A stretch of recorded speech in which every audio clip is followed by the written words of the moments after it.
ભેસ્તાન ખાતે આવેલા ફાયર વિભાગના ક્વાર્ટર્સમાં ચોર ઇસમ ત્રીજી વાર ચોરી કરવા આવતા લોકોએ તેને ઝડપી લઈ થાંભલા સાથે બાંધી 100 નંબરમાં કોલ કરી ચોરને પોલીસને સોંપી દીધો હતો। સુરતના ભેસ્તાન વિસ્તારમાં આવેલા ફાયર વિભાગના ક્વાર્ટર્સમાં એક તસ્કર ચોરી કરતા ઝડપાઈ ગયો હતો। આ તસ્કર ત્રીજી વાર ચોરી કરવા આવ્યો હતો અને ઝડપાઈ જતા તેને થાંભલા સાથે બાંધી દીધો હતો। લોકોએ 100 નંબરમાં કોલ કરી ચોરને પોલીસને સોંપી દીધો હતો। મળતી માહિતી પ્રમાણે ભેસ્તાન વિસ્તારમાં ફાયર સ્ટેશન આવેલું છે, જ્યાં બાજુમાં જ ફાયર વિભાગના ક્વાર્ટર્સ આવેલા છે। થોડાક દિવસથી ચોરીઓના બનાવ સામે આવી રહ્યા હતા।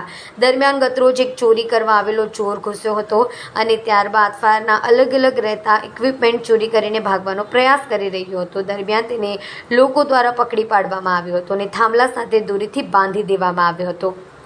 ફાયર વિભાગ પાસેથી મળતી માહિતી પ્રમાણે આ ચોર અગાઉ 2 વાર ચોરી કરી ચૂક્યો છે અને આ ત્રીજી વાર ચોરી કરવા આવતા ઝડપાઈ ગયો છે।